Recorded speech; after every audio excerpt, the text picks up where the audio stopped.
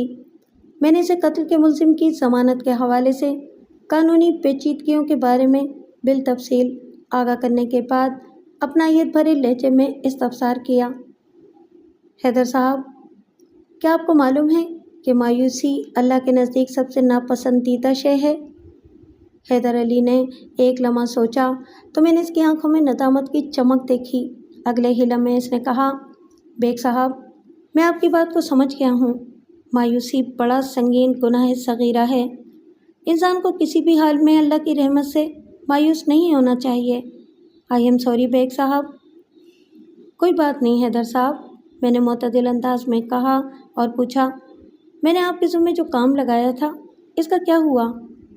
میں نے مالی سراج الدین اور رکشہ ڈرائیور قدیر خان سے بات کر لی ہے، اس نے بتایا۔ میں آج انہیں اپنے ساتھ لے کر آپ کے آفس آؤں گا۔ وہ دونوں میرے لیے قابل بھروسہ ہیں۔ آپ ان کے ذمے جو بھی کام لگائیں گے وہ اسے پوری دیانتداری سے انجام دیں گے۔ ویری گڈ، میں نے ستائشی نظر سے اس کی طرف دیکھا۔ بیگ صاحب، سیبی کے بغیر گھر بہت سونا سونا ہو گیا ہے، وہ جگر پاش لہجے میں بولا۔ آپ تو جانتے ہی ہیں کہ وہ میری توجہ اور محبت کا مرکز و محور تھی، اور اب تو پتہ نہیں وہ کب دوبارہ گھر میں قدم رکھے گی۔ حیدر علی کے سینے میں ایک باپ کا دل تھا، اور کوئی باپ اپنی بیٹی سے کتنی محبت کرتا ہے یا کتنی محبت کر سکتا ہے، اس سائنس کو الفاظ میں بیان کرنا ممکن نہیں۔ حیدر صاحب، آپ عمر و تجربے میں مجھ سے بہت زیادہ سینئر ہیں، لیکن آج میں آپ کو پتے کی ایک بات بتا رہا ہوں، میں نے ٹھہرے ہوئے انداز میں کہا۔ تو وہ چونک کر الجھن زدہ نظر سے مجھے تکنے لگا۔ میں نے گہری سنجیدگی سے اپنی بات کو آگے بڑھا دیا۔ اللہ ہمارا خالق و مالک، رازق اور معبود ہے۔ سنا ہے کہ وہ 70 ماؤں سے زیادہ اپنے بندے سے محبت کرتا ہے۔ اس ذات پاک کی اس بے بہا محبت کا تقاضا ہے کہ انسان بھی اپنے رب کو اس کائنات کی ہر چیز سے زیادہ چاہے، لیکن جب ہم اپنی کسی عزیز ہستی کو مرکز نگاہ اور محور محبت مان کر اس کی چاہت میں اندھے ہو جاتے ہیں تو ہمارا پروردگار ہمیں جھنجھوڑنے کے لیے اس عزیز ہستی کو ہم سے دور کر دیتا ہے۔ یہ جدائی عارضی بھی ہو سکتی ہے اور دائمی بھی۔ آپ اللہ کا شکر ادا کریں کہ زیبی چند ماہ کے لیے آپ سے دور ہوئی ہے۔ اس کی آنکھیں چھلک پڑی۔ بیگ صاحب، آپ نے میری آنکھیں کھول دی ہیں، وہ بھرائی ہوئی آواز میں بولا۔ آپ کا بہت بہت شکریہ، اور اب مجھے اجازت دیں۔ اس نے مسافر کے لیے اپنا ہاتھ آگے بڑھایا اور گمبھیر انداز میں اضافہ کرتے ہوئے کہا، مجھے جا کر اپنے رب کا شکریہ بھی ادا کرنا ہے کہ اس نے ایک وکیل کے بھیس میں آپ کو مجھ سے ملوا دیا۔ میں نے حیدر علی کو روکا نہیں، اور سچی بات تو یہ ہے کہ وہ میرے روکنے سے رکنے والا بھی نہیں تھا۔ میں زیر لب مسکراتے ہوئے پارکنگ کی جانب بڑھ گیا۔ اسی شام حیدر علی سراج الدین اور قدیر خان کو مجھ سے ملوانے لے آیا تھا۔ میں نے ضروری ہدایات دینے کے بعد ان دونوں بندوں کو کام سے لگا دیا تھا۔ آگے بڑھنے سے پہلے پوسٹ مارٹم رپورٹ کا کچھ ذکر ہو جائے۔ مذکورہ رپورٹ کے مطابق مقتول نبیل کی موت 8 سپتمبر کی صبح 5 اور 6 بجے کے درمیان واقع ہوئی تھی، اور اس کی موت کا سبب 0.38 کیلیبر کی وہ گولی تھی جو انتہائی نزدیک سے اس پر چلائی گئی تھی۔ پوائنٹ بلینک رینج سے چلائی جانے والی مذکورہ گولی مقتول کی پیشانی میں گھس کر اس کی کھوپڑی کے عقبی حصے سے باہر نکل گئی تھی، جس کے سبب فی الفور اس کی موت واقع ہو گئی تھی۔ اتنی کلوز رینج سے چلائی جانے والی گولی اگر سر کے آر پار ہو جائے تو انسان کا زندہ بچ جانا ایک معجزہ ہی ہوگا، اور نبیل کے معاملے میں کوئی معجزہ رونما نہیں ہوا تھا، اور وہ ایک سانس لیے بغیر موت کے منہ میں چلا گیا تھا۔ اسی رپورٹ میں ایک خاص الخاص نقطہ یہ بھی تھا کہ مقتول کی کھوپڑی کے اندر بلٹ نے اپنا زاویہ ذرا سا بھی تبدیل نہیں کیا تھا، یعنی وہ جس اینگل سے مقتول کی پیشانی میں گھسی تھی اسی اینگل پر وہ اس کی کھوپڑی کے عقبی حصے سے باہر نکلی تھی۔ اس کا مطلب یہ تھا کہ کوہلی نے مقتول کی کھوپڑی کے اندر 180 ڈگری پر سفر کیا تھا۔ میڈیکل رپورٹ کے ساتھ ہی کیمیکل ایگزامنر کی رپورٹ بھی منسلک تھی، جس کے مطابق مقتول کے معدے سے حاصل کیے جانے والے مواد کے اندر الکوہل پائی گئی تھی، جس سے یہ واضح ہو جاتا تھا کہ موت سے پہلے اس نے شراب کا نشہ کر رکھا تھا۔ میں نے ان تمام پوائنٹس کو اپنے ذہن میں محفوظ کر لیا۔ اگلی پیشی میں اچھا خاصا وقت تھا، لہٰذا میں کیس کی باقاعدہ سماعت کے لیے اپنی تیاری میں لگ گیا۔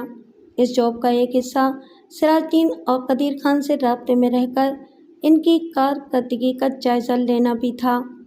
حیدر علی کے دیے ہوئے یہ دونوں بندے بڑے کام کے ثابت ہوئے تھے۔ عدالت کی باقاعدہ کارروائی تک پہنچنے کے لیے 2 ماہ لگ گئے۔ عدالتی کارروائی کا آغاز ہوا۔ جج نے چارج شیٹ کی روشنی میں فرد جرم پڑھ کر سنائی۔ ملزمہ نے صحت جرم سے صاف انکار کر دیا۔